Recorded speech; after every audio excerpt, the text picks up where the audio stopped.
Hey gang, AV here. Welcome to my review of the G.I. Joe Pursuit of Cobra Jungle Viper, the Cobra Jungle Trooper. Here he is in the packaging.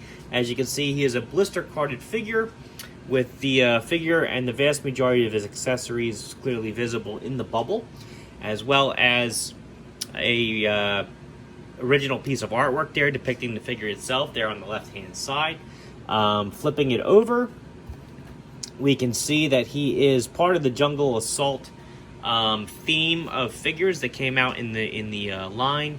He has a file card there, which we will have a closer look at in a minute, as well as a blurb up here, which reads, G.I. Joe is the code name for a special operations unit of highly trained men and women. Their purpose is to defend the world against Cobra, a ruthless organization with criminal tentacles in every nation on Earth. Clearly a play on the original blurb that we used to get in the cartoon back when we were kids. Very cool figure, very cool line. Let's have a closer look at everything that you get out of the packaging, starting with his file card. And here it is. If you'd like to read it, feel free to pause the video and do so now. Again, always a huge fan of the fact that they include these. Just for comparison's sake, here it is next to an original file card, just so you can see the size comparison there. And let's have a look at the figure himself, which is right here. He's kind of hiding in the background, sort of. The play feature on this particular character is that his ghillie suit is digitally advanced, so it actually changes his camouflage depending on digitally, depending on his backdrop and whatnot. But he has quite a lot going on this particular figure. There's a lot of moving parts and a lot of accessories.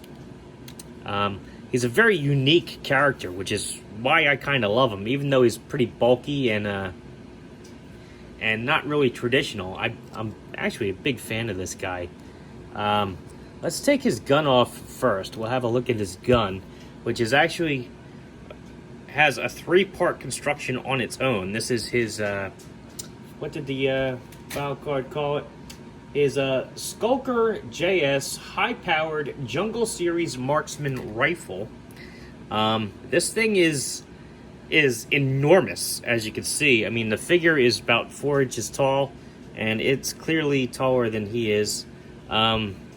It has 3-part construction. You can take this extremely large barrel extension off, which also has its own hand grip there. And it also has these skid bipods. There's just the one peg there. I'm not really sure what these two things are meant to be, except for maybe a bipod itself. However, you can't really plug it into the gun that way. It's definitely meant to rest on the skids because of where the peg hole is. But still, pretty cool. He's definitely going to need to rest it on something, a rifle this large. And when it's broken down, this is what you're left with. It's top fed, obviously. Just got a little bit of paint color there on the back. Very cool weapon. No trigger or anything like that, unfortunately, but still pretty cool and unique. Here's the figure. Let's take his backpack off, and we'll have a look at that next. His backpack is several pieces. They all click on with ball joints, so it's 1, 2, 3, 4, 5, 6 pieces in total. And all these ball joint connections allow for posability. You can wrap it around the figure, put that over the figure's head to help conceal him from above. You can fold it in the back just for display purposes. All these ball joints, again, you can also rotate this down if it's in the way. Pop it off completely if you want to, like I just did. As bulky as it is, I mean, you can get it out of the way or wrap it around the figure if you wish. I mean, it's still pretty cool. And again, it has these red hashtag things on here to kind of remind you that this is not meant to be a true ghillie suit. It's not meant to be a piece of camouflage made from the jungle that surrounds him. This is clearly metallic, and it's meant to mimic the colors and stuff around him digitally. So kind of like a chameleon effect. Pretty cool. Pretty cool. A very unique character, as I said. He has 2 additional sets of this camouflage, which, again, using ball joints, plug right onto his forearms there. He's got one of these for either arm. And they are not the same. They are actually different.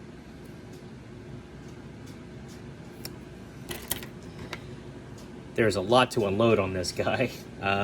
He has a sidearm here on his left-hand side.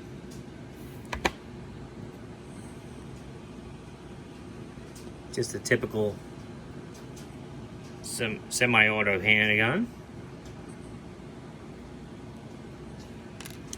He has another handgun here on his right calf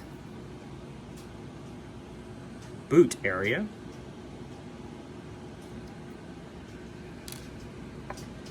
He has his removable goggles, which just peg right onto the sides of his head. Oops, that's not in focus. I apologize. It's got like 3 or 4 lenses poking out of there. There are some details, painted details, like the red here on the bottom of the lens, and the green on the actual assembly itself, obviously. And now, finally, for the figure himself, he does have this harness on, which, as usual with most of my G.I. Joe figures, I am not really comfortable dismantling this guy because it is a little difficult to put him on, put the back on afterwards. It appears as though the ball joints on his forearms are permanently attached. The harness itself is not. You could take the harness off if you like. Permanently attached holster there on his hip. He does not appear to have pupils, but still, very cool looking figure. Cobra sigil there on his shoulder. Let's do his articulation now that I've got all of his gear off of him. His head's on a ball joint, can do a full 360. As well as look up and down, not really hindered by his collar at all, as it's very pliable. His arms do a full 360. He can put his arms up about that high. There's nothing at the bicep. Elbows can bend about 90 degrees. Rotate 360. Wrists rotate 360, and he does have the wrist hinge. This was one of the earlier figures that I can remember actually showing off the wrist hinge, so that's pretty cool.